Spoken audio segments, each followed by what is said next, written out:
Okay, guys, welcome back to another episode of the Free Folk podcast. I'm joined here today by Nick. Hello. Hey, how you doing? Good, dude. Good. Thank you for Good. having me on. I'm excited to do this. I've been looking forward Yeah, to it. absolutely. And for everybody listening, it's been a while between podcasts. I think things have just been a little bit difficult for me to be able to record things and get good content out. So instead of sort of just releasing nothing or just shit, I thought it would be better to just maybe do some quality stuff, leave it for some time. But yeah, welcome along, Nick, to the podcast. How Thank you you for having going? me. Good, man. Good. It's been a crazy year, right? I feel like since COVID, everything's speeding up, dude. The foot's off the brakes, and we're just all getting towed along.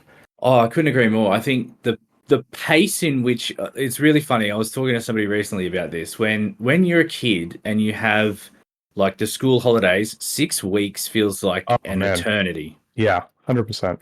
Now, when someone says to me, "Can we turn this around in 6 weeks?" I'm like, that is not very much time at all. Like Yeah, that's, yeah, yeah. I'm like, we don't have anything. 6 weeks to think about it, and then we'll go from there, right? Like, Yeah, 100%. Yeah. yeah, So, I definitely. guess the most exciting thing, well, I guess the reason why we've asked you to come on the podcast is what did we met probably 2 months ago, maybe something like that, 3 months ago. Yeah, I think it was March, right? Towards the end of March. Yeah, and we met down at Gamers Village. So for those who don't know, Brisbane doesn't hold a lot of tournaments, but things are definitely changing here in Brisbane. I think shops are starting to take notice of not just our group, but like kill team players in general, and realizing that yeah, this isn't just a quick fad. It's probably going to stick around for a bit longer. So Gamers Village is down near the Gold Coast slash Kumera, I guess is sort of where it's located. Yep. But they're really good. They do like a casual tournament. So their big thing is they really want more people to play the game. So for us Brisbaneites, I guess we'll travel for a tournament 100%. So yeah, I think we met down there. Yeah, like you said, back in March when they held a casual, right? Yeah, yeah. I think that was my first event, and we were just looking around. It's very hard. It's a bit of a tangent, but the only reason I found out that they were doing a Kill Team tournament was because I was down there trying to get Moonstone minis. And Oh, okay. and then I noticed the Kill Team stuff, and I asked them about it, and they said, "Oh, we've got an event coming up." And I was like, "Oh, okay, cool." So yeah, it's been incredibly hard to find. Yeah. Definitely starting out to find these kind of casual tournaments, and there's always little game shops kind of squirreled away in different areas, but Mm. then they're not always advertising. They don't have good kind of online presences. So Yeah. unless you know someone that's going there, it's very hard usually to work out if they're actually hosting tournaments or events or anything. Yeah, no, I agree. I think the whole reason, so I guess Free Folk, we haven't had much conversation about this kind of stuff, but we might have covered this in another podcast, so I'll quickly go over it. Is that when I first started this Facebook group, which is now the Queensland Kill Team Facebook group, it was me and three other guys, and we were playing Kill Team, and we would go to a store, our friendly local. We would see Kill Team stuff on the shelf, and then the next week it would disappear. So we're like, obviously someone's buying and playing this. And I think even you might have even covered this in one of your videos, which we'll get onto in a second. Is we knew there were other people playing. We were sick of playing the same three guys, so we're like, well, let's start something to get more awareness, I guess. So yeah, Yeah, yeah. I think you guys are doing great as well, like fostering the community and getting the Discord going. And yeah, I think having kind of good stewardship like you're doing at the moment really does help build that community. And it does make it accessible for people who maybe are a little bit nervous, or yeah. kind of see a few people playing and think, oh, that looks a little sweaty or whatever. I think you guys are doing a great job of getting everyone in and involved.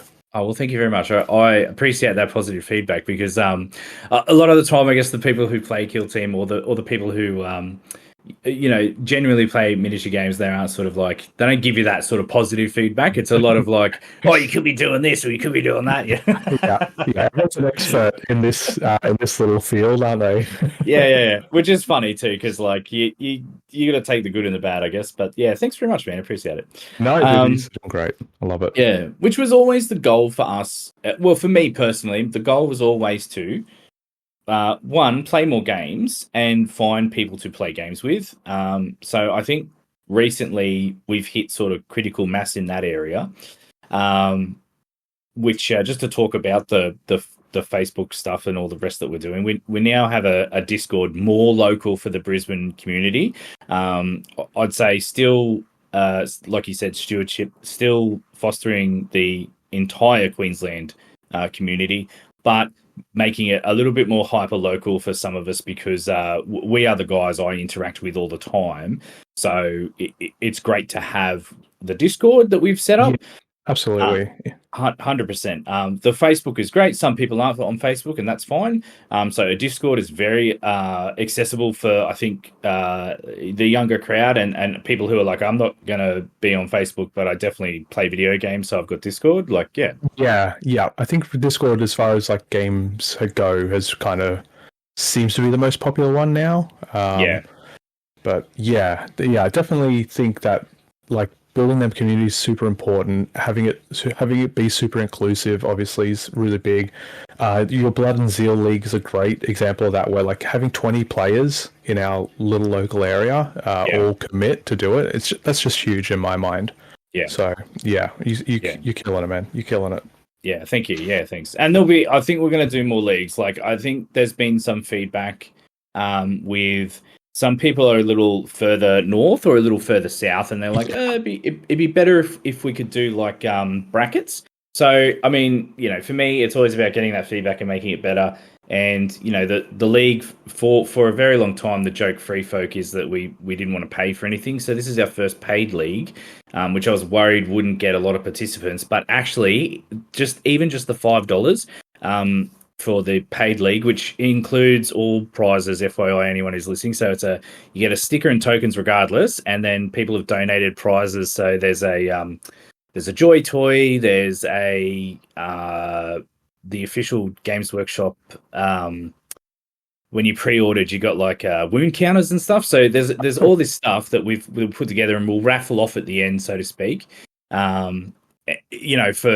We don't just want whoever won the tournament to get something. We want everyone who participated to have the chance. So it's important to do that, I think. I think as well, like the $5 fee, we were kind of talking about this with my little group, just about the fact that like it probably weeds out a lot of the people that aren't going to take it seriously. Yeah. The other thing is like I really think you could probably do $15 or $20, and I still think you'd get the same kind of turnout. Like if you're paying $85 for the team plus paints plus basing stuff plus you've $20 to spend on 8 weeks or 6 weeks worth of entertainment in my mind. So I think I think if you're whinging about the $5 entry or $10 entry, listen, just don't buy coffee out one day, and you'll have that money available, and then just get involved, because it's been really fun. It's a great way to improve your skills. It's a great way to test out new teams. It's a great way to meet people in the local area. Like I haven't had a single bad experience yet. I think the only issue, which is going to be an issue anywhere, anytime, at any place, is just scheduling. But even with the guys up north, Adam, I'm sure you're okay with this as well. But like doing the TTS, it's pretty low cost in terms of if you've got a computer, you can probably run TTS, and then TTS itself is like $20. So. Yeah. You can play on there for free, and there's a bunch of like online leagues as well, which are also a great way to hone your skills. So exactly, 100%. And I think at first I was very anti TTS because for me my job is I'm in computers, so I don't really want to sit there behind a computer on my spare time. I'd like to stand up and be social, but but in the same respect, like I'm not adverse to it because some people have said, could we do it on TTS? I'm like, both people agree to do it on TTS, then yes, that's fine.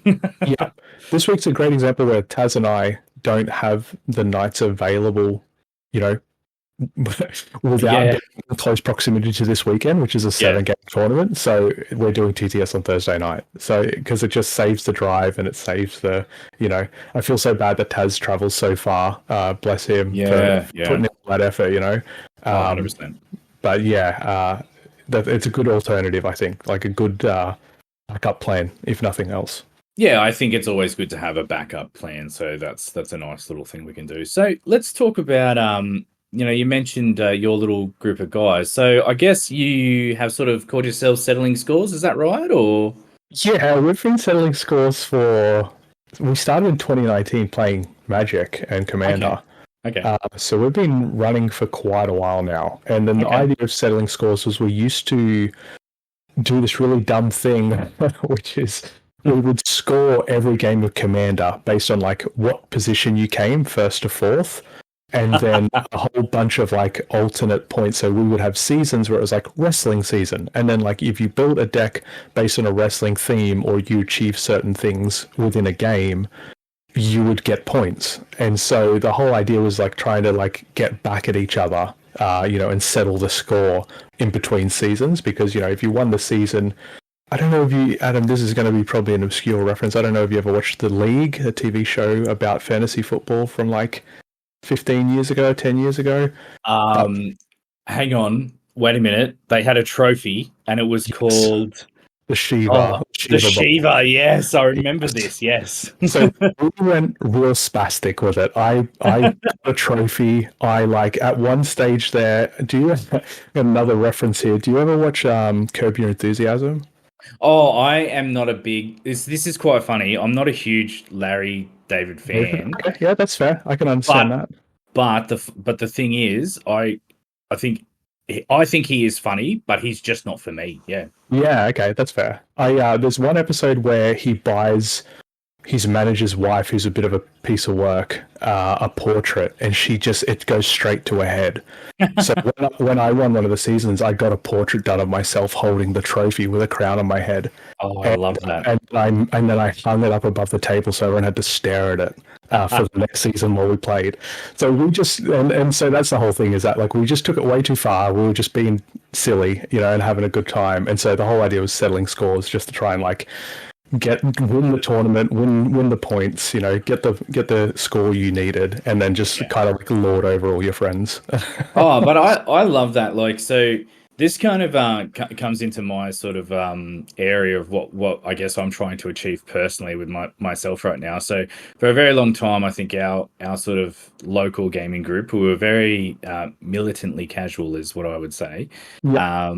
And what I discovered was when I started playing Kill Team and I got a better grasp of the rules and started playing, and I don't want to say sweaty is not the right word, but I'd say more professional, like playing more professional. Seriously.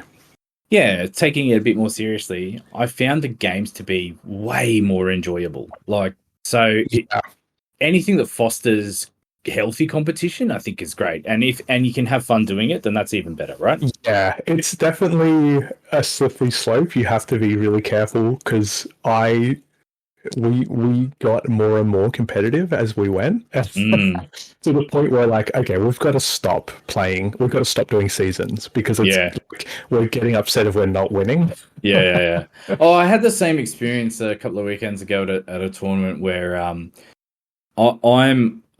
personally put a lot of pressure on myself to try and win this tournament, and unfortunately, Taz and I, it came to us having a game, and I sort of got a bit upset personally, and I was like, it's not a Taz at all. He's such a nice guy. You can't really get upset at him. Yeah. But he was playing Mandrakes, and I'm like, oh, fuck, man, this team's fucked. You just do whatever you want. It's just the worst. And it was a bit of a not my best moment.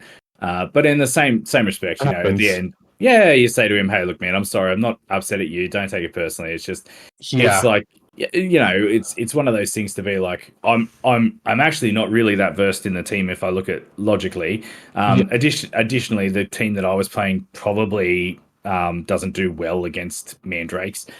So, it kind of sucks, but, still, you want to win. You know, like it's about being I think when you're playing the same people a lot as well, you kind of get that familiarity with them, and then you're kind of bringing the history with you a little bit. Ooh, so good call. I'm definitely way more salty when I play. I can play any of you guys because I don't know you super well and just laugh everything off, and it's not a big deal. Yeah. But when I'm playing Fabian or I'm playing Nick, yeah, for the 40th time.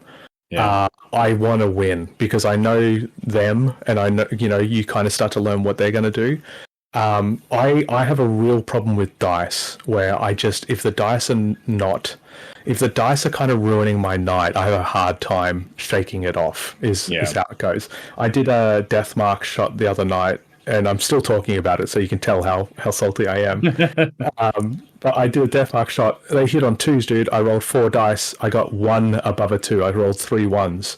Ooh. And I'm like, okay, that's all right. I somehow had ceaseless, right? So I'm like, I can ceaseless roll out of this, and then rolled another 3 1s. Mate, so, and after that I was like, all right, fuck this. Yeah. Like, well done, sir. I concede. yeah. It's you can have the best strategy in the world, but if you can't kill anything and you miss every save, then what are you doing? I really struggle with luck in games. So Kill Team's been, one of them ones where the luck still is probably 30-40% of the game, I guess. Yeah. And if that's not working for you, then just deal with 100%. it. Yeah, it's the same situation, mate. You can have a guy with a melter gun point blank into another Space Marine, and it just whiffs, and you're like, well, I wish I hadn't hung this guy out to dry. yeah. I charged a Krieg guy on the weekend against Aaron with my Chronomancer and didn't get a single hit with it. I just needed to do like 2 damage and nothing went through. I was like, cool. That's savage. Yeah, it happens. And then that whole thing. When you're familiar, it's like that they can take it a little bit more. Maybe like yes. you're good friends. They're not gonna not want to talk to you ever again if you're just a little bit salty. So I think there's that kind of like allowance there, familiarity. But 100%. Yeah, doesn't excuse it, but it's just. Yeah, it is what it is. No, and it's the same thing with anyone else. Like, I know we've had a couple of times where people have gotten a bit upset because they were putting a lot of pressure on themselves. And sometimes, put it in perspective, hey, like it's little plastic toy soldiers, right? Yeah. Little war dollies. But at the end of the day, like, we all want to do really well at this because we've chosen to put time, effort, and like you said, money into the game. And so it is important. Definitely. I think setting decent expectations is huge. I did an online tournament recently, and my goal was just not to be in the bottom 3. And there's only 10 people playing. I got 5th, so I'm like, great. Ooh. And then this Tabletop Fest or Coastal Conflict that we're doing on this weekend. Yes. My goal is just to be in the top 50%. So I'm just gonna try. That's the where I'm aiming, I guess. Yeah. And we'll see how we go, basically. Nice. Well, we'll sort of change tack here, and we'll sort of talk about tournaments because that's where we met. And this weekend coming up, and I'm hoping to get the podcast out maybe Friday. Oh, yeah. Just need to do some editing, but it shouldn't be the world's biggest drama. But in saying that, Coastal Conflict is Queensland's biggest tournament we've ever had. So over 2 days, 7 games, organised by Ian or Tabletop Warmaster. Ian always puts on a great show and always puts on such great prize support, which is fantastic. It's always run very professionally, very tight, and just a great showing. Now, what I want to know is you guys have, so from your point of view, you guys are fairly new to the game. What have you been doing in the way of preparing yourself to go to, I would say, probably Queensland's biggest event? Overcommitting, I think is. I think love it. What we did was we showed up at Gamers Village. Nick had played a lot of 40k before. Other Nick, Superior Nick, had played a lot of 40k before. One of my friends, and so he kind of said to us before we went, he's like, "Listen, these guys are all sweaty. They love the lore, but generally they're not the best players. Like Sure. for 40k, he said, like, as long as you like, we've been playing a lot of other strategy games, we should be fine. Don't worry about it. And then I was like, okay, I didn't think much of that, and we got there and just got stomped. And you did the stomping as well, if I remember correctly, Adam. So that's Yeah. good. I appreciate that. So what that did was it made us realize that, hey, there's a lot more to this game than what we've picked up in 3 months of playing weekly. Yep. I kind of am at a stage in my life where my kids are getting a little bit older now, and I haven't done anything of a competitive nature, during their, 0 to 10 years old part of their lives, because I just didn't want to be angry and be bringing like losses and sweatiness home with me, kind of thing, or around them. So I've been super chill. But I used to do like competition shooting, and I've done a few other things at a competitive level, and I kind of like having that mountain to climb. Yes. So I was like, okay, this is good. We've been stomped. Clearly, we're at the bottom of the hill. Yeah. It's time to start walking up it and taking that seriously. So I kind of set the goal of, and this is a crazy goal, of trying to go for a golden ticket at some point in the future. Okay. And so my plan was, all right, I'm going to need to A, go to as many competitions as I can to learn. B, I need to get reps in and get good, because clearly, the practice teaches you a lot. And with a game like this, you can theory craft all day, but as soon as the opponent does something you haven't considered, then all your plans fall to pieces. And it's really just repetition that gets you comfortable with that. Yep. And then it's just about getting a team that suits the style that you want to play. So I like to play reactively with a lot of other games, even with like chess, for example. Yeah. So I picked a higher tech, which I think, you can do that to a degree. It's got kind of a medium amount of operatives, so you can kind of do a few counters when you get into elites, which is, the majority of the meta, I guess, at the moment, or a hefty proportion of it. Yes. And but it also has the firepower, because I like shooting. I'm not a big charge and smack people kind of guy. Yep. So that was the theory, is just to like, I want to get good. I want to be competitive. I want to scratch that kind of competitive itch. And so let's build a plan to get there, which just involves smashing tournaments, playing lots of games, picking a faction and sticking with it that suits you, so you can get some enjoyment out of it, but grind with them. And that's been the strategy so far. Okay, so basically we can sort of boil it down to pick something that you like pick a team you like, and then it's just reps, right? Getting reps with it leading up to the tournament, understanding how they work, understanding the game a bit better. Yes, and playing good people. So and that's where the play comes in, because you can play. A guy in high school said to me, "You're only as shit as the people you play," which I think is the correct version of that saying, but it stuck with me. So, if you're playing your friends, that's fine. But if your friends aren't tournament contenders, then you're not going to be a tournament contender. So, playing really good people who really understand the game well, I think, is imperative if you're serious about going places with it. Yeah, we always used to call it steel sharpens steel. Yeah, that's nicer. That's a nicer saying. Yeah.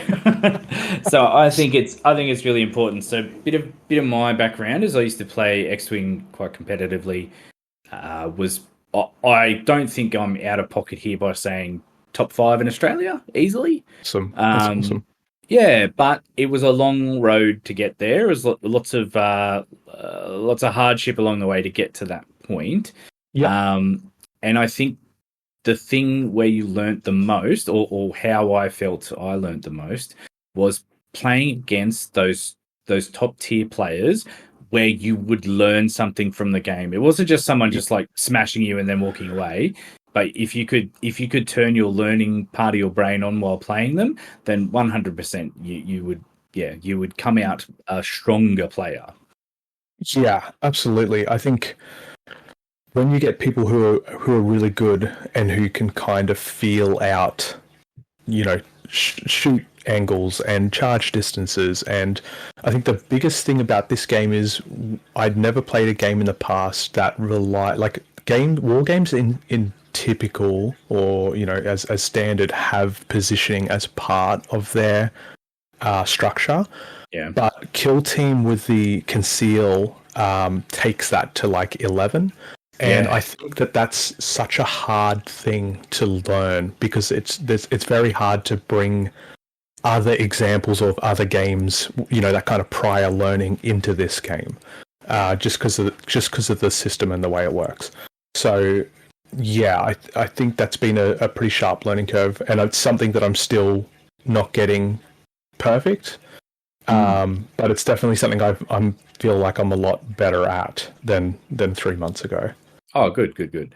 So yeah, that's good. I think when you talk about things like conceal, engage, and all that kind of stuff, for me, I always try and think of like ranging. So for me, one of the very first experiences I ever had where I knew I was out of my depth in playing against this opponent was they were pre-measuring stuff during my activation, and I'm like, hey man, what are you doing? And it's like, oh, I just pre-measured here because, I know this is over 7 inches or whatever the measurement was, 9 inches, so you can't charge me. So I'm safe. And I was like, yep, of course. Like, whereas previously to that, because like I said, we're very casual, I was like, it never occurred to me that you could pre-measure everything. And now it's almost a part of what I do. Like, I'm like, oh, well, that's 7 inches to there. So yeah, I can make the charge from my current position, or what's the range on this on your melter bomb or whatever it is? Oh, it's 3 inches. Okay, so if you move 6, you can throw it, another 3 inches. Oh fuck, that's like 9-inch threat range. Like, but don't be within 9 inches. So I'll pre-measure 10 inches away from you, so that way we know you can't throw that melter bomb on me. Yeah, absolutely. I think that's the measuring. It's a game of open information, so there's not really any hidden information really apart from TAC and primary op. I think if you're kind of silly if you're not silly, but you're inexperienced if you're not considering the opponent's moves and their opportunities. The other half of that I'm trying to think of the example I was going to lead with there. Oh, you might have to edit this bit out of me thinking.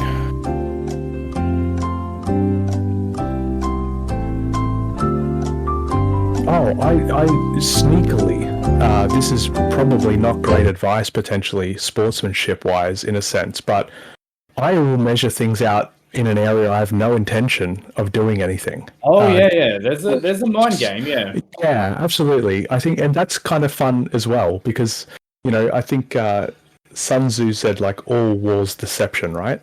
So you just want to kind of be like, oh, I'm just measuring my threat range, on this side of the board, and then and then the opponent's like, oh wow, how can you get that far, or how can you do this? And then meanwhile you don't care at all. You just put the rulers down.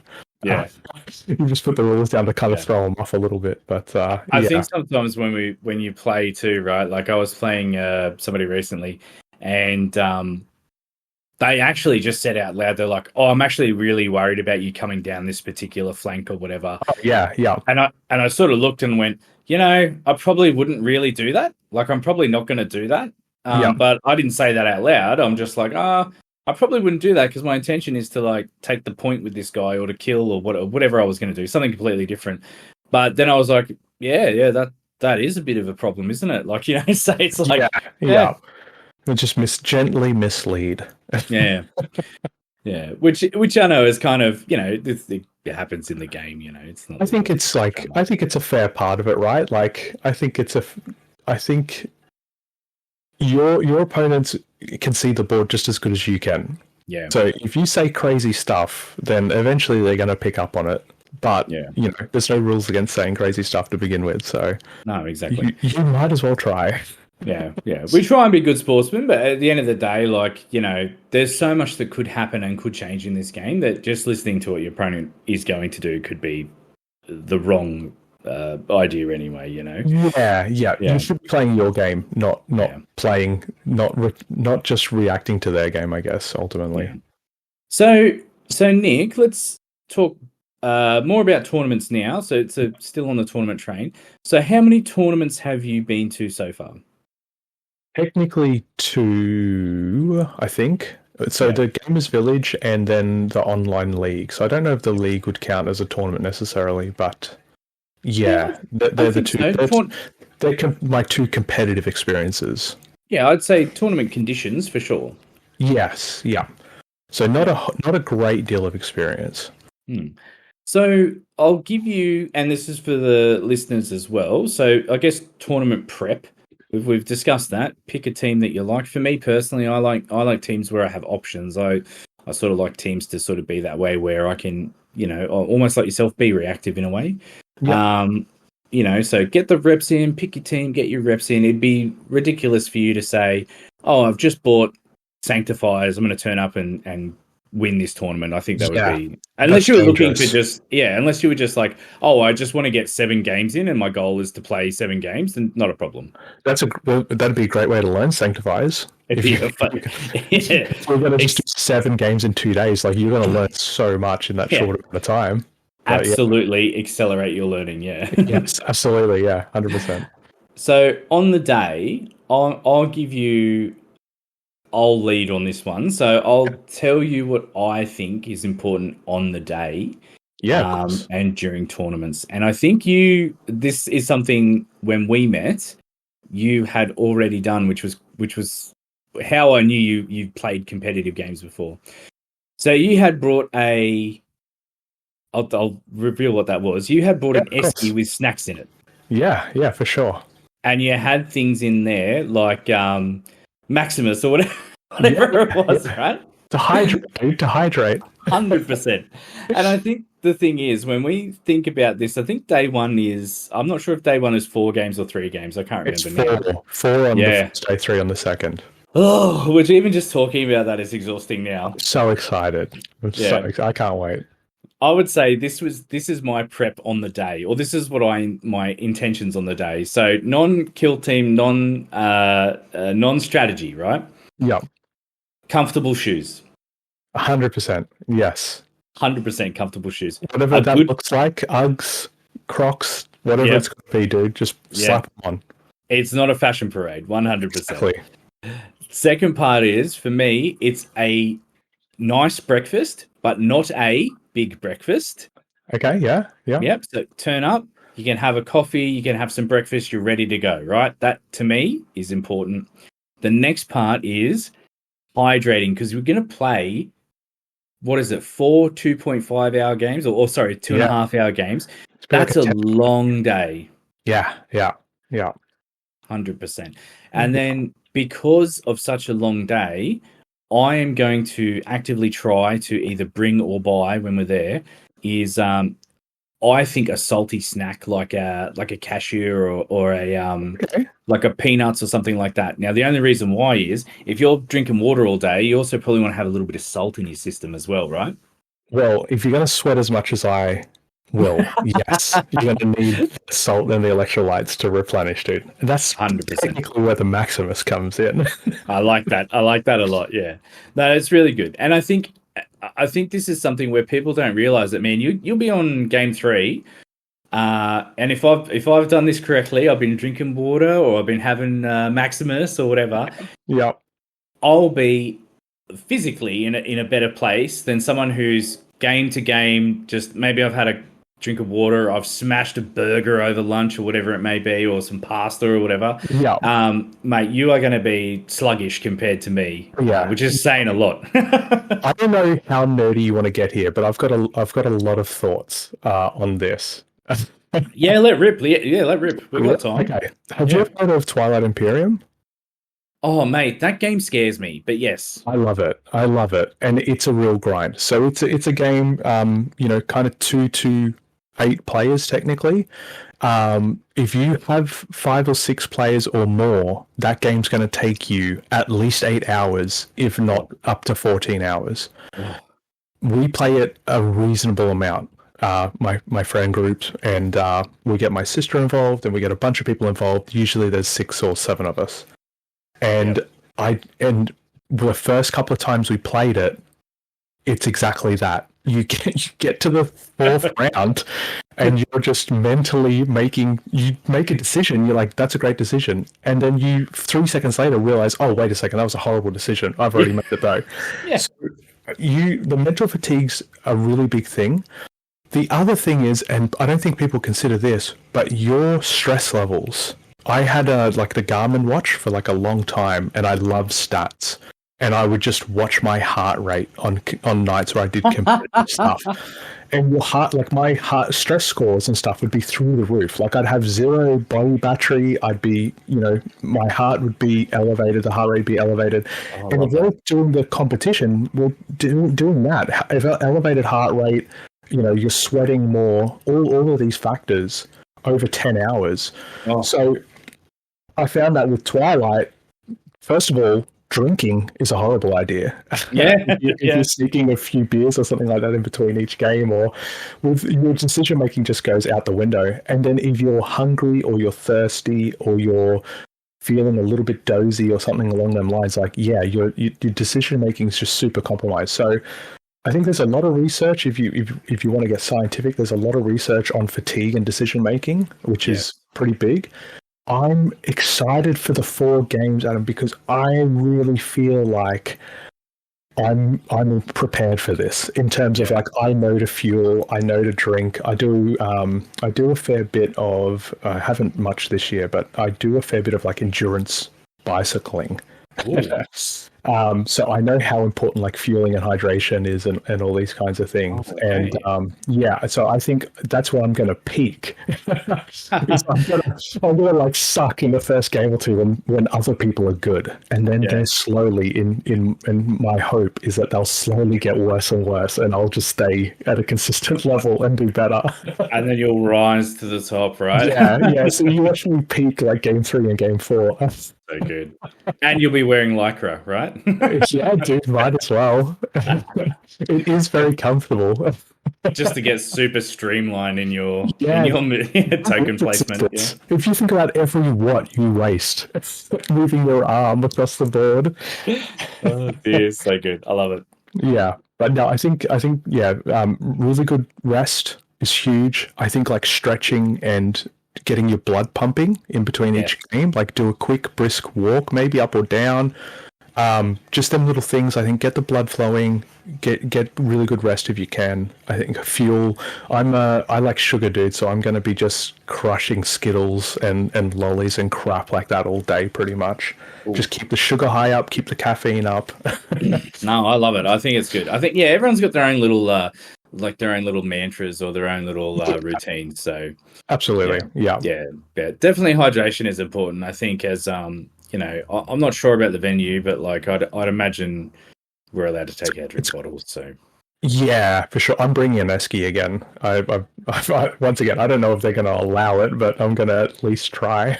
Yeah, well, we're going to be there early, so I think we'll be able to get in with an esky. All right, well, that's good. That's good. Yeah. So also along those lines, I'll be staying down there. Yep. So a couple of us are we've rented like this pretty flash apartment. Ooh, nice. I say apartment's not the right word. It is a hotel, I believe. But it's got like a sauna and a spa and stuff like that. So I'm thinking after day one, quick steam, quick spa, relax. Yeah, I've done the same thing. I've rented a room with my wife and kids. So we're going down Friday night. I booked the closest place I could. So I think I'm like 500 meters away. Ooh, just because I don't want that extra anxiety of like being like, okay, where have I got to go? Where can I park? I'm just going to be able to walk there. I can walk down there early. I know I'm not going to be late. I think all of them little factors for me are a big thing that I can eliminate all that extra anxiety and stress. Yeah. Which will just put me in the right frame of mind, I think, to get in there. Yeah. Perfect. Yeah, and then the Saturday night, go out for dinner, see the kids, go to bed, and then do it all again. It's going to be great. Yeah, lovely. That's awesome. Yeah, that's great. That's good. That's good. I think that's good. Yeah, mind in the right place, body in the right place. Yeah. That would be my tips for heading down 100%. Yeah, it would be really tough to drive an extra hour each way on top of that kind of day. Yeah, exactly. And we were talking about this. Recently. Is it worth? So for me, it's about an hour and a half. So is it worth driving an hour and a half down there, doing, like we said, 10 hours worth of Kill Team, then driving another hour and a half back? To me, not worth it. No, because there's a good chance you get home at like 9:30 or 10 o'clock at night, and then you're going to have to be back up again at maybe 6 o'clock. Yeah. In between showering and everything else. Like, 100%. Do it, but it's probably not optimal. Yeah, I think once you reach a certain age, you're like, yeah, no, I'll rent the apartment. Yeah, yeah, for sure. So the other thing too is I'll talk about while we're sort of on a bit of a roll here, but your YouTube channel, Rudimentary Probing. Yep. You have been doing a series recently about Kill Team. Yeah, absolutely. Been trying to tell us about that. Yeah, so I with every game, when you get into it, there's people who are really good that talk about the game, and then there's everybody else, it feels like. and when the good people talk about the game, I think they assume they're talking to other good people, or that they're explaining things in a way that everyone can understand, but often that's not the case. And so a lot of the time, I find a good way for me to learn is to try and take what I've learned and then tell someone else about it. And YouTube is just a really good way for me to do that. So what I've tried to do is, there's a bunch of people out there already that do kind of some pretty good faction guides. Yep. And there's a lot of people out there that talk about factions. They'll read all the cards. And so what I wanted to do was create a series that just talks about the overall themes, or like the kind of meta themes of the game, in terms of like threat analysis, positioning, tournament prep, like keeping track of your own statistics so you can analyze whether or not you're getting good, whether or not you're getting better, whether or not you're scoring more points, whether or not you're using your command points more efficiently, just right. All these little bits and pieces, to help myself to try and understand the game, because then I can look at it, more from a top level rather than just being on the ground and, in between the terrain and Volcus and being panicking, and just to try and help me understand it, and then also help other people who are beginning this journey understand it, because there's never really that. Everyone can read the rules, but the rules don't explain the game a lot of the time. They just explain, how to play the game. They don't explain how the game's played. So I really wanted to bridge that gap, like, once again, for my own knowledge, and, hopefully if anybody else gets anything of value out of it, then mission success at the end of the day. I love that. And I'll touch on something you brought up there, which was tracking what you're doing in the game so you can review it later. Yep. Now, I know Superior Nick, we were the first up in the Blood and Zeal League. Yeah. And I noticed he had a pen and paper and he was writing stuff down, and, the strategy plays he played and what turn and all that kind of, like, you fucking nerd, what are you doing? But now that explains it, right? Like, that's interesting. Yeah, because there's a lot to remember with Kill Team, obviously. Like, you've got to, especially if you're playing a large team, you have 11 operatives and they all have slightly different stats. So that's number one. That's a lot to remember. You have 4 firefight plays and 4 faction plays. That's a lot to remember. You have 4 pieces of equipment. So, and then you've got team rules. So when I start a game, I can move pieces and shoot. That's no problems. Anyone can kind of do that. But can I remember to apply the strategy ploy or the firefight ploy? So I'd like to. I think I may have started that. I'm not sure if Superior Nick borrowed. I took a leaf from my book, maybe. But the idea was that I was forgetting to do stuff, so I started writing it down, and then I started noticing that I was like underspending CP. I'd have 4 CP left at turning point 4. Yeah, right. And then the other thing was like scoring. So it's like I won or I lost. That's, I've lost 5 times, but in them 5 times, I've gone from losing by 14 points to losing by 3 points. So tracks some big improvement. And I think it's really easy to get disheartened when you lose a lot. Yeah. There's obviously a lot to be learnt from losing. Losing's the best way to improve. It's a great teacher. It's a great teacher. Yeah, if you're learning it, if you're taking on board the lessons. And I think taking on board the lessons, it's very easy to remember maybe one part of the game, but it's hard to remember all parts of the game and what you're potentially tracking. So, yeah, I think that's a really big part, for myself at least, of improving. Yep. And just remembering what I'm doing. And there's nothing worse to me than having to stop and be like to my opponent, hey, listen, do you remember I took Undying Androids this turn or not? Like, I can't remember if I'm pretty sure I took it, but, the CP isn't lining up. And then it's kind of like, I feel bad because I may have robbed them from getting a hit maybe or something along them lines. So I think the less you have to think about, the more you can focus on the game, and just getting all that stuff out of my head and onto a bit of paper just allows me just to look at it and be like, okay, this is in play, I can use this, I've got 3 CP left, I can do that. 100%. It's very good. I think it keeps you in that tactical mindset as well, so that's quite good. Some of us don't always buy the data cards or whatever, right? So it's like, whatever. Kill Teams, it's, as far as barriers to entry go, Kill Team has quite a few of them. Because you need to spend, like, if you were to buy a team, the equipment pack, the data cards, the team cards, and then potentially some terrain, that's at least $400 or $500. And if you want people to get into the game and enjoy it, it's very hard to expect them to pay for something, like to pay that much for something they might not even like. So I'm a big, James Workshop, Games Workshop are going to be happy to hear about this, but I'm like, print the cards. Print the cards, print the character sheets, buy the minis, because then they're the right size and the right shape and all that kind of gear, which, is fair for you and your opponent ultimately.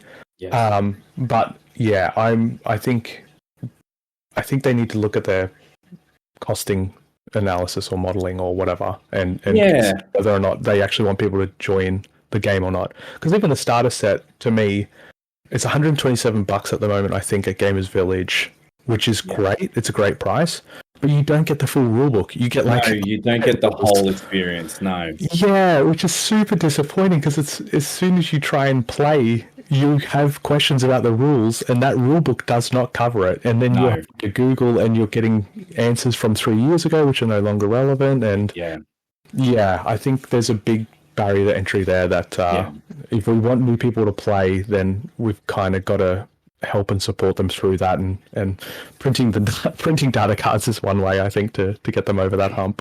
100%. My advice always to new people is, first things first, pick the team you want to play, because that's the first thing. Don't worry about meta, don't worry about whatever. Just pick the team you like, go from there.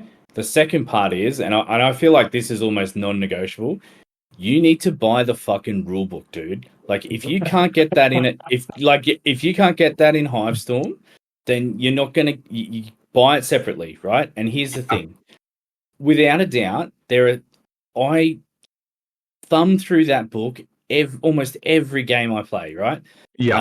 Someone's interpretation of something might be different. It's like, right, let's check the rules. And for me, the big one is like, just read it out loud. Find the rule, read it out loud. That will make a lot more sense. Like, even I'd say I've been playing now for, this whole edition for sure. I still get shit wrong, and I still misunderstand certain things. And there's all these little interactions that happen along the way, and you're like, okay, I didn't understand how that worked, and that's fine. But now I know where it is. It's page 54 on the rules, right? So for me, the non-negotiable is get yourself a copy of the rules, because it is way more important than the data cards, because that is all on that free PDF on their website. It's 100% way better than the dice that you can buy for them. Even to the point where the tokens, most of the time, aren't really going to be the barrier to entry. Yeah. Yeah, absolutely. I think I 100% agree with you. Like, I bought a copy of the rule book after being frustrated about trying to look up rules. Yes. I've played the last 3 miniatures games I've played: Song of Ice and Fire, Moonstone, and Mordheim. Every rule and every bit of the game is available for free online. Yeah. So there's no barrier to entry there. You can just get it all. This is the first game where I was like, oh, it's kind of paywalled to a degree. The other thing that's upsetting to me is the rulebook's $100, and there's 15 to 20 pages of it that are actually relevant. Yeah. Rest of it, I know, right? Shit. I was like, why can't they just do a soft cover for like $30? Yeah. And then everyone gets involved, or do a competition rules where you just have the actual rules and none of the fluff. Yes. For like $25, so people can get involved. Version. Yeah. Because as much as I enjoy the aesthetic of it all, I'm never going to read it because I just it looks cool, but I don't really care. I'm not playing the game for the lore. I'm playing the game for the game, kind of thing. Yeah, mate, I don't have the time to read all that stuff. Hey, like Yeah, 100%. So I think I think that's the biggest. To me, that's the biggest thing stopping me just recommending Kill Team to everybody and singing its praises is that it feels like it's a little bit steep to ask somebody to commit so much financially. I think in the world of, say, like I think Games Workshop have taken a step in the right direction by making the team rules free and updating them. That's a good step. The next step is just make the rules free. Like that, you should just do that, and you'll see the equivalent of people will come and play like way more. Definitely. My point of view, anyway. But in saying that, still, for me personally, the game's a roller coaster. It's up and down for me. Like when I play, okay. And the big one for me is with new players come on, I say to them, "Hey, listen." This can be and is a very complicated game. Don't just take one game and be like, I fucking hate it, I'm never playing again. Play like 6 or 7 games, make sure you get the rules, and go from there. That's like my advice for those new guys. Like when we get new people coming in, they want to play, I'm like, no worries, we'll do a learner game, which is like super cut down version. We don't go into too much, we're not doing like tac ops or anything like that. Just try and keep try and keep it simple. And then it's like, all right, now we'll build on this because it is something that's like, it can be complex. It's a lot. It's a lot for a first timer. I've once again, having played a bunch of different games from the get go, and having to learn it myself. Kill Team is a lot. When we started playing, we just threw models at each other. No crit op, no tac op, no ploys, nothing. Just to get a feel for how the actual models worked and how they interacted. Because for the first couple of times, that's plenty for you to try and understand. And then we just added, add complexity basically. So added the tac, added the crit, started adding ploys, started adding the strat, that whole kind of scouting and all that kind of gear, and just built up. But I think that's the right way to do it. I think it can be difficult, so it 100%. Yeah, you don't want to scare people away with it, right? Because it can be like, okay, now you got to remember to do this. Okay, now have you remembered to do that? And it's like, and there's so much to take into consideration. Like, what phase are we in? We're in the strategy phase, mate. Yeah, you know what I mean. Like. I've played a lot of games that they consider to be like the most complex games, and when you add the depth of Kill Team strategy, it feels like it's right up there as well. The rules there's not a lot of rules. Like it's really only 5 or 6 pages worth of actual rules. But once you start to add how the game plays, it skyrockets pretty quickly. So. Once you implement them, But I think you guys have done really well. So your little crew, the Settling Scores crew. Yeah, you guys have done really well, and I think one of the I think probably the reason why we clicked very early on was after the first tournament. It was like reached out, hey, we want to play some more. We want to get better at the game. Paraphrasing here, can you give us some tips or show us some stuff? Yeah, help me. And I think it was when we sat down at IF, and we walked through. Even just one of the most simplest things, which I still do this. Like we talked about this earlier, turn zero. Which I actually don't think we recorded, but we talked about this earlier, turn zero, before you even played the game. It's like, okay, well, which archetype am I going to select for my kill team, and what is going to be my tac op? If I'm playing super fast elves, am I going to take contain? Probably not. Yeah, you know what I mean. Is there a center objective for me to? Is there a center stronghold for me to capture? No, there's not. Well, I won't take that one. So there's all this sort of things to take into consideration as well. Yeah, the tax is something that I'm still trying to learn. Just because they are like, you showed me the take ground one, which I didn't understand how it worked when I read it. Nothing surprising there, ultimately. But I read the Seek and Destroy You ones. Is it what's them ones? Is it Infiltration? No. Is it Seek and Destroy? It is, right? That's the archetype. The red ones? Yeah, I read them, and all of them I'm just like, I don't understand that. I'll just pick something else. I personally think, so we'll get a bit deep on Seek and Destroy.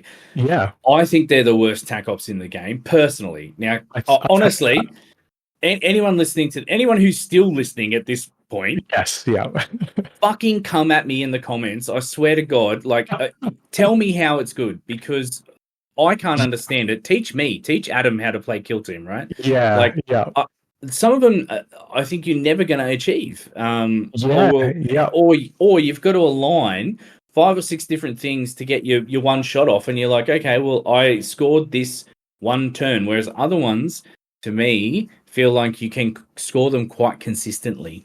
Yeah. I think Implant was one where it was like, once I worked out how that worked, I was like, okay, you just implant one person in the first turn, or 2 people in the first turn if you're lucky enough to, and then just leave them alive. And it's like, you get 6 points. That's it. You don't have to do anything else. Just however you get them implant them, and then just let them go. Once I realized that, I was like, wow, this is great. I don't have to worry about surveil and wiretap, because that's just the one I'm going to do now. And for recon, I think confirm kill has been the same, where it's like, all I've got to do is kill them in my half, which I'm playing a shooting team, so they're kind of coming to me usually anyway. And then just stand on them tokens until I pick them up. So 100%.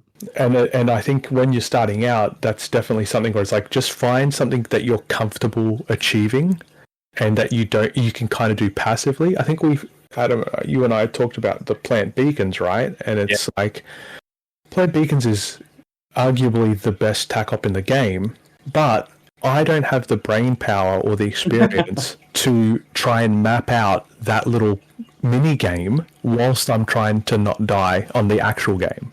I agree. So it's just like, don't take it. I just don't take it. It's not worth it for me at the moment. Maybe in a year's time, once I'm feeling super confident and I know the game, then that'll be what I do. But for now, I just focus on other stuff. And I think don't overcommit. When you've got the practice games, that's a good time to try that kind of stuff out. Oh, I agree. And I think sometimes it's good to be like, sometimes I've done this with some guys in the Free Folk squad, is I've gone, all right, hey, full open hand here. I'm going to be trying to achieve something here. So when we play, can we talk it through what you're thinking to help me get better? So it's like, oh, why didn't you do this particular move? I'm like, well, because I wanted to plant the beacon. And it's like, oh, you shouldn't have worried about that, because you planted over here, and you're like, oh, fuck, that seems like such a better play. I just uploaded an episode where I talk about avoiding traps, and it's that exact thing where it's kind of like, in hindsight, I realized that I was just walking and wasting resources on a area and a unit that I just didn't need to. Oh yeah. But when you're playing that kind of competitive game, you can't really talk that out with your opponent. No, not during competitive play. Definitely, no. So that's where them like having the good experienced player. You know, Taz is so good for this. I can't thank him enough. He kind of said to me, I made a move when I was playing him. He was playing the Ratlings and I was playing the Hyrotech, and I made a move, and he's like, "All right, take a photo of that because we'll talk about that after the game." And I was like, good, cool. And then we took a photo, and then he's like, "Okay, when you did this," he's like, "What were you thinking?" Yeah. And I explained it to him. He's like, "Okay." He's like, "I can kind of see how that went." And he's like, "Did it work the way you wanted to?" But like, we just went all the way through it, and that just helped me understand so much in such a short amount of time. It was such a powerful teaching tool for Taz to just say like, "Hey, pause. Let's take a photo of this overall setting, and then like let's remember what happens here, and then we'll talk about what could have happened." Yes. Yeah, that was just huge. So yeah, having experienced people who know the game inside and out, yeah, just massive if you've got access to them. And I'm really hoping, you know, eventually I can be that person for someone, because I love that. I love that. I'll sort of pay that. Yeah, well, I'm definitely going to be coming to you to ask for some fucking tips. That's for sure, man. So you better get good and get good fast, because I'll turn it up, dude. I can go harder. I love it. All right, great. Well, look, thanks for joining me. It's been really, really good. Anytime. We'll definitely get you back on again, 100%. I'm looking forward to the weekend. I hope we get to have a game. Yeah, absolutely. Yeah, I'm really looking forward to it.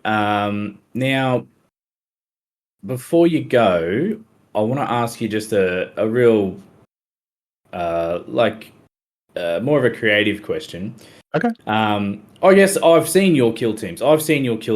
And they're very bright and they're very vibrant. Thank you. Tell me, I usually say, what kill team are you playing now? And I already know it's Hyrotech. That's great. Yeah. What's been your favorite thing about the Hyrotech? They are okay. So I've talked about in this podcast, I'm not a good dice roller. I feel like I'm a reasonably unlucky person when it comes to rolling dice and chance. The Hyrotech are forgiving in that sense, because they've got the 3-up armor save on the majority of their units. They reanimate and they can heal a little bit. So if I whiff a save or two, it's not the end of the game. Whereas I was playing the Harlequins before that with the Void Dancer troop, and they're healing. So it's like as soon as you go to under 4 health, you're gimped. And that was really punishing, especially as a new player with such a low health threshold. So I was like, I wanted something with a really good armor save, and then I like shooting. I like shooting teams. I like to kind of sit back and take shots. So that was the other thing where the Hyrotech just had such a nice shooting profile, 4-on-3, 3-4, piercing 1 on most of their guns. The Death Marks have 4-on-2, 4-3 with Dev 2, and Severe and piercing 1. So good. Yeah, and it's like, I can take 3 of them if I want to. There's nothing for me. So the Hyrotech just had options to do fun things. They have 3 leaders, which although 2 of them are kind of crappy, the Chronomancer is a lot of fun, and it does really fun things. And I'm toying with the Technomancer, but the Technomancer has a 50 mil base, which I just don't want to think about how that works on a lot of maps. So I haven't really considered it too much, but I think the Technomancer could be okay, because I really like healing teams that can heal. I don't like being punished for mistakes. No, I agree. But yeah, I kind of like the idea of, you know, throwing out something as a bit of bait, surviving it, healing it back up, and then just frustrating the opponent into doing something dumb. Yeah, I love that. So that kind of suits that. So the Hyrotech has a lot of flexibility. You can take different guns in different profiles into different matchups. Like for the elves, I just take the Teslas because you're 5-on-3, and a lot of the elves ignore piercing, so I don't need to bring the piercing weapons. I can bring Blast for the Horde. They're a bit of a toolbox team, I think, which is, like you said, you know, something you like to see. You like to have options. I struggle really hard into wreckers and to goremongers. I'm kind of scared of the melee, but Beta Decima kind of answers some of them problems to me. And we'll be playing that this weekend a little bit. So I'm hoping to get like every Beta Decima map. I'll take that bullet. I'll dive on that grenade for you guys. And yeah, so that's that's not really a short answer, but that's no, that's fine. That's great. No, that's good. And I guess the other thing too is like if you were to say there was a team that you would like to see in Kill Team, anything you want, it doesn't have to be an existing 40k faction. It could be something else like for example, I know a lot of people talk about Skaven as being a 40k, on the fringes of 40k, so they'd like to see a Skaven team. Is there a team that you can think of that you'd like to see in Kill Team? You don't have to talk about mechanics, just thematics. Oh, okay. So I'm a goody two shoes. I love this. This doesn't suit 40k at all. So I wasn't interested in 40k. Fabian's the one that pulled me into this world. So when it comes to like Age of Sigmar, I love the Sylvaneth. I'm a druid, dude. I love trees and stuff. So anything like nature related thematically, I think because 40k is 40k, might talk about the mechanics if that's okay. What I'd like. Go for it. Yeah. I really like brawlers. So the wreckers kind of do it. They're kind of along the right line where it's like high HP, hit hard. But I'm happy with them being kind of lumbering. I think I've got Plague Marines, which I'm painting at the moment, which I think would fulfill that niche of where I'm going, or kind of like a wish list team. So yeah, good armor saves, kind of forgiving heals. I love healing. Thematically, I'd love something. I like the Tau because they're kind of quote unquote the good guys. Oh yeah. But I do like being a good guy. I never pick evil characters in video games and stuff. Yeah, so. You're in the wrong universe though. I know. Like I said, I wasn't the one that got us here. I'm just dealing with the consequences. That's fair. Yeah. But yeah, we definitely love you and your crew being here. That's 100%. Thank you, dude. Really appreciate that. Yeah. I think like Nick, Fabian, Brian Z, we're all having such a good time. We're all super excited to come play with you guys and get better. So yeah, it's been great for us as well. Yeah, likewise. Okay, well look, we'll wrap up there. Thanks so much for your time. Really appreciate it. And we'll hope to talk to you real soon. Yeah, I'm hoping to snatch you at some point as well for mine and just have a chat to you about your journey and where you're at and if you've got any tips for beginners and stuff as well. Oh, I love it. Yeah, absolutely. All right. Awesome.